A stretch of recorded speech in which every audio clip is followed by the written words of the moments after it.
지식과 행위에 모두 미치는 하나님의 우주적 혹은 일반적 섭리와 특별한 섭리.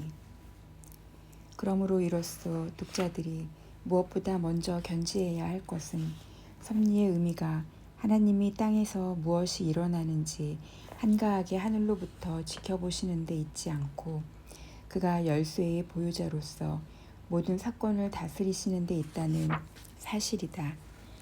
그러므로 그것은 그의 두 눈에 못지않게 두 눈에 속한다.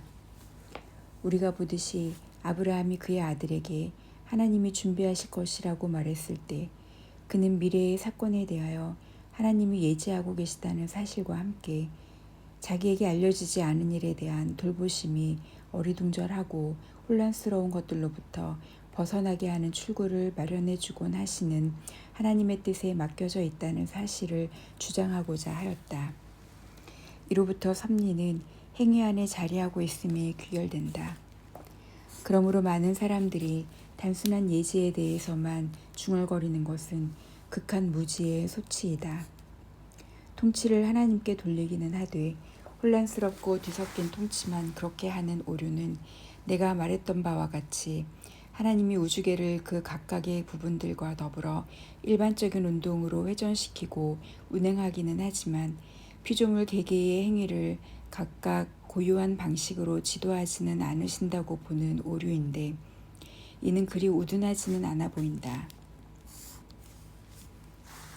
그럼에도 불구하고 이는 참을 수 없는 오류이다. 왜냐하면 우주적이라고 불리는 이 섭리에 대해 그들은 모든 피조물이 뜻하지 않게 곧 우유적으로 움직이는 것이나 사람이 자기의 뜻에 따른 자유의지를 발휘하여 이곳저곳으로 향하는 것을 어떤 것도 방해하지 않는다고 가르치기 때문이다.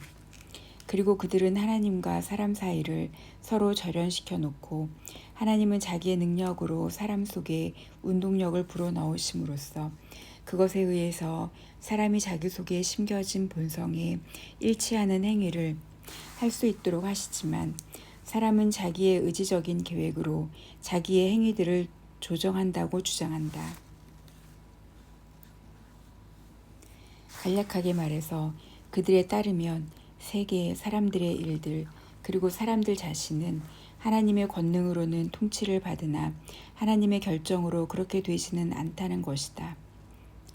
나는 하나님이 한가하시고 무기력하시다는 몽상에 빠진 언제나 세상에 넘치는 전염병과 같은 에피쿠로스주의자들과 하나님이 공중의 상층부는 통치를 받게 하셨으나 하층부는 운명에 남겨두셨다고 허구를 일삼았던 옛날 사람들에 대해 여기서는 아무 말도 하지 않겠다. 저 말 못하는 피조물들까지도 이토록 명백한 광기에 맞춰서 충분히 외치고도 남을 것이기 때문이다. 이제 나는 거의 일반적으로 통용되고 있는 견해에 대해서 반박해 보고자 한다. 이 견해를 따르면 내가 모르는 어떤 종류의 맹목적이고 모호한 운동을 하나님께 돌리는 것은 인정하나 그가 불가해한 자기의 지혜로 모든 것을 지도하시고 자기의 목적을 이루실 때까지 그것을 처리하신다는 주요한 부분은 정작 삭제해버린다.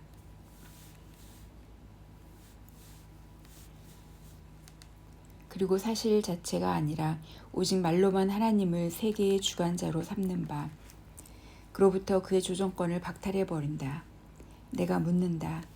당신이 지휘하는 것들은 정해진 질서대로 당신이 다스리는 것이 아니라면 그러한 지위가 과연 무엇을 조정할 수 있겠는가? 그러나 나는 하나님이 자기 자신에 의해서 수립된 자연의 질서를 보호하실 뿐만 아니라 자기의 작품들 각각에 맞게 고유한 돌보심을 베푸신다는 사실을 인정하는 한에 있어서 그들이 우주적 섭리에 관해 말하는 것을 전적으로 비난하지는 않는다. 각각의 종류에 속한 사물들은 그것들이 마치 하나님의 영원한 계명에 순종하며 하나님이 일단 제정하신 것은 자발적으로 흘러나오듯이 자연의 은밀한 본능에 의해서 움직인다는 것은 실로 참되기 때문이다. 여기에서 우리는 그리스도가 자기와 아버지가 처음부터 지금까지 항상 일하신다고 하신 말씀, 바울이 우리가 그를 힘입어 살며 기동하며 존재하느니라 라고 한 말씀, 그리고 히브리서 기자가 그리스도의 신성을 증거하길 원하여 그의 능력의 말씀으로 만물을 붙드시며 라고 한 말씀들을 언급할 필요가 있다. 그러나 어떤 사람들은 이를 빌미로 특별한 섭리를 무모하게 가리고 모호하게 만든다. 하지만 이는 너무나 확실하고 분명한 성경의 증언들에 의해서 주장되므로 이에 대해 누군가 의심하는 것이 오히려 놀라울 따름이다. 그리고 확실히 내가 말한 바 있는 휘장을 펼쳐 특별한 섭리를 가리고 있는 그들도 많은 것들이 하나님의 고유한 돌보심 가운데 일어난다는 사실을 덧붙여서 인정하지 않을 수 없게 되므로 다시금 자기들의 입장을 수정하게 된다. 그러나 그들은 무모하게도 이를 특별한 행위들에 국한시키고 있다.